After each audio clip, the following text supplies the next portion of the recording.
Gus Dur dan tukang becak. Keadilan bukan untuk elit. Suatu sore di sebuah sudut kota yang tak pernah masuk berita nasional, Gus Dur berhenti, bukan untuk rapat, bukan untuk konferensi pers. Ia berhenti karena melihat seorang tukang becak duduk di pinggir jalan, menunggu penumpang yang tak kunjung datang. Gus Dur mendekat, lalu duduk tanpa jarak, tanpa protokol. Ia tidak langsung bertanya soal politik, apalagi soal jabatan. Ia bertanya soal harga beras, soal anak yang harus sekolah, soal hari-hari yang terasa makin berat, meski bekerja tak pernah berhenti. Si tukang becak bercerita apa adanya, tentang penghasilan yang tak menentu, tentang rasa capek yang tak bisa ditawar, tentang hidup yang seolah berjalan tapi tak pernah benar-benar maju.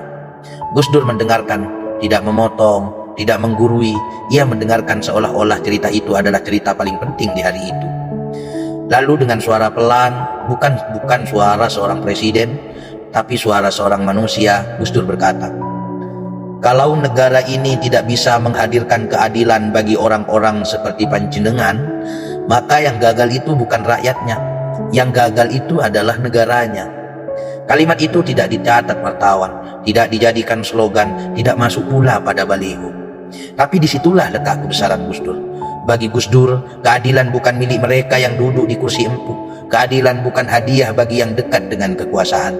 Keadilan adalah hak orang-orang kecil yang sering kali hanya dijadikan angka dalam laporan. Gus Dur mengajarkan kita satu hal penting, bahwa kepemimpinan bukan soal terlihat hebat, melainkan soal bersedia mendengar mereka yang paling sering diabaikan. Hari ini ketika banyak orang sibuk berbicara atas nama rakyat, Gus Dur justru memilih diam dan mendengarkan rakyat itu sendiri. Karena bagi Gus Dur, keadilan tidak lahir dari podium tinggi, tetapi dari hati yang mau turun ke jalan. Dan mungkin bangsa ini tidak kekurangan orang pintar, tetapi kekurangan orang yang mau duduk sebentar, mendengarkan, seperti Gus Dur mendengarkan tukang becak itu.